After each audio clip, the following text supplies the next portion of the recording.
Olá, candidatos, eu sou a professora Vivian Barros, especialista em provas discursivas, colunista na Folha Dirigida, e você está aqui no canal da professora Vivian Barros. Antes de prosseguir, antes de assistir ao vídeo, por favor, inscreva-se aqui no canal para que você tenha acesso às notificações e possa receber conteúdo exclusivo sobre as provas discursivas dos concursos públicos mais disputados do país. Você não pode perder. Bom, no vídeo de hoje nós vamos falar sobre a prova de redação da Polícia Rodoviária Federal. Uma prova que trouxe aí muitas dúvidas desde o dia 4 de fevereiro, né, a data em que foi aplicada aí para os candidatos. E dúvidas por quê? Né? Alguns candidatos ficaram ficaram com dúvidas em relação ao desenvolvimento do aspecto ou item 1, por exemplo, né? Isso porque o padrão de resposta, que é aquele padrão de resposta temporário, trouxe uma solução, né? Trouxe uma solução que não tem muito a ver com o que foi perguntado. Então parece que houve um conflito aí entre o comando da questão e a expectativa de resposta dada no padrão de resposta, que é um padrão, claro, provisório, não é definitivo. Por isso, inclusive, eu elaborei um vídeo aqui falando, né, quais eram os argumentos que vocês poderiam usar e que valia muito a pena vocês ingressarem com esse recurso para que, obviamente, a banca tenha a oportunidade de fazer esse ajuste. Agora, se não fizer o ajuste, o que nos resta? Nos resta interpor um novo recurso quando você tiver acesso à sua prova discursiva. E é exatamente sobre isso que eu vou falar no vídeo de hoje, como elaborar um bom recurso, ok? Bom, antes de falar sobre isso, tem algumas dúvidas que eu sei que vocês têm sobre a elaboração de recursos e eu vou esclarecer, né? Até anotei aqui para não deixar de falar sobre isso, mas a primeira eu sei que é a seguinte: professora, o CESP acata recursos, né? O nível de deferimento de recursos aí elaborados para o CESP é alto, é baixo, vale a pena eu interpor esse recurso? A primeira coisa que eu tenho a dizer é o seguinte: o CESP ele mudou, né, completamente a tradição dele, que era uma tradição de majorar, né, de dar pontuação muito mínima, majorar muito pouquinho, né, nos concursos aí anteriores, há cerca de 2 anos, quando a gente fazia os recursos para o CESP, na verdade, quando os candidatos, né, optavam por essa via, porque a gente percebia que por melhor, né, por mais bem elaborado que fosse o recurso, o CESP sempre, né, não liberava, né, dava aquele pontinho, meio pontinho, então era sempre muito econômico com essa majoração. O que a gente tem notado nos últimos concursos é que o CESP de fato tem sido generoso, tem aumentado as notas. Quando a nota da prova de redação sair, você vai notar que as notas são muito altas e ficam muito próximas, tá? Isso é algo interessante. Então, assim, vale muito a pena ingressar com esse recurso e tentar essa majoração. Essa majoração pode ser a garantia da sua nomeação. Então, vale a pena. O que a gente tem notado é que esse número aí, né, essa majoração, ela tem sido muito generosa, né? Volto aqui, gosto de salientar isso porque é importante. Então, se houver espaço, né, se você tiver como investir, invista, porque vai valer a pena, tá? Ah, professora, por que a senhora está dizendo isso? Eu estou dizendo isso porque eu tenho trabalhado, né, vou focar aqui no ano passado, por exemplo, nos concursos, aí eu preparei candidatos para os concursos da ABIN, Agência Brasileira de Inteligência, Itamaraty, Instituto Rio Branco, né, a prova de admissão à carreira diplomática, Polícia Federal, Ministério Público da União, Analista de Direito, todos organizados pelo CESP, e para todos esses concursos nós tivemos a oportunidade, né, de aí ajudar os candidatos então nessa fase recursal, e a gente conseguiu sim, tá? Houve casos em que a gente conseguiu uma majoração de 7,5 pontos, 8 pontos, 3 pontos, 4 pontos, pontos que resolveram a vida de muita gente. Então, assim, eu digo com muita certeza, tá, para você, de que vale a pena interpor o recurso. E eu sei que é uma segunda pergunta, eu sei, né, que você tá mentalizando, tá pensando sobre isso, que é a questão de: professora, pode diminuir a nota, né? Professora, eu posso perder ponto? Galera, eu já elaborei, eu volto a dizer com a minha equipe, centenas de recursos e nunca, em tempo algum, houve diminuição da nota.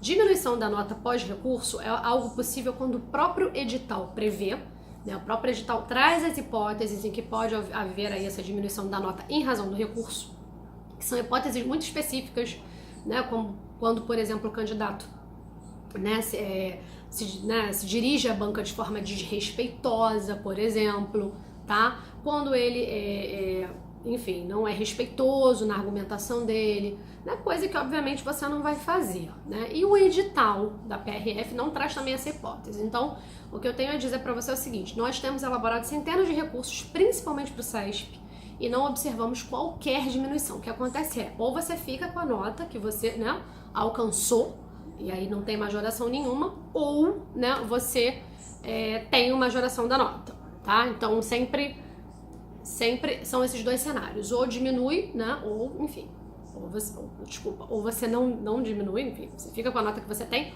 ou aumenta, tá? São esses dois cenários possíveis. Então volto a dizer, diminuição da nota, né, em termos de CESP é algo praticamente impossível. Eu nunca vi, né, nem recursos elaborados pela minha equipe, nem por outros professores, um candidato ter a nota reduzida em razão de recurso. Então vale a pena.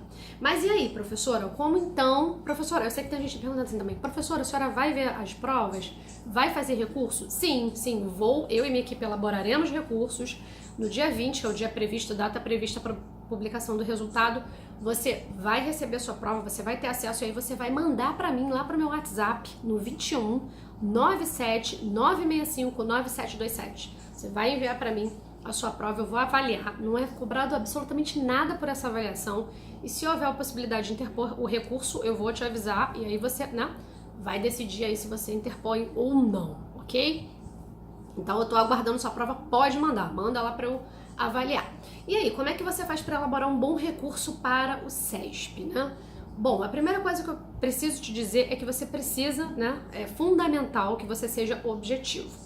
Então, alguns candidatos acham que tem que trazer uma verdadeira bibliografia para a prova, né, para contestar a nota, que precisa escrever muitos caracteres, laudas e laudas. Não é assim, não acontece dessa forma. Você precisa ser bastante objetivo. Quem faz direito sabe que quando a gente vai peticionar, escrever uma petição, né, principalmente uma petição inicial direcionada, né, ao juiz, enfim, a gente precisa ser muito enxuto, precisa ser eficiente na nossa petição inicial, né? Precisa resumir muito bem, né? Fazer uma boa síntese, um bom resumo dos fatos, mas precisa demonstrar logo, né, na sua argumentação o que se pede, né? Precisa argumentar e precisa demonstrar o que a gente está pedindo.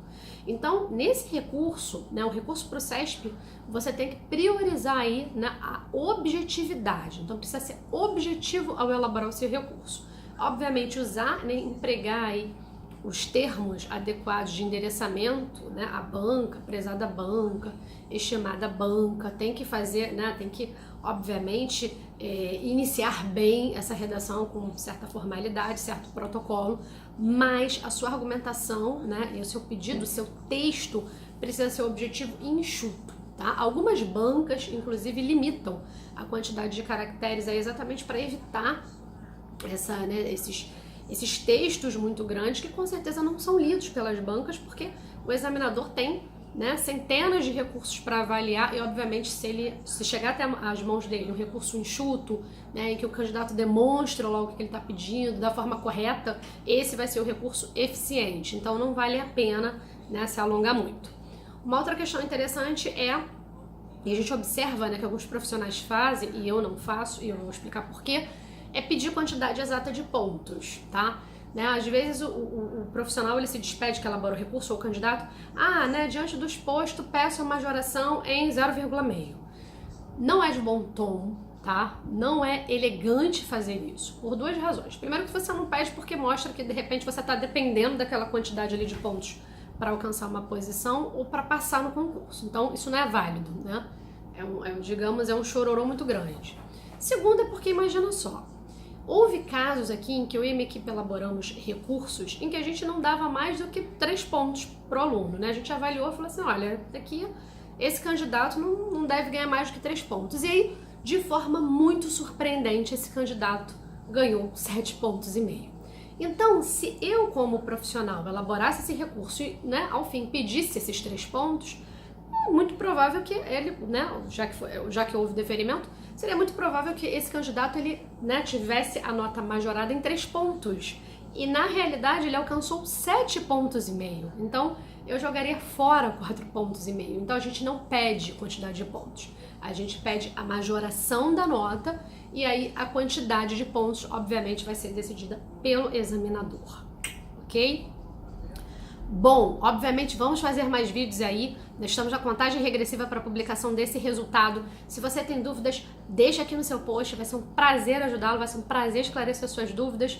Conte sempre comigo. Um grande beijo da professora Vivian e até o próximo vídeo.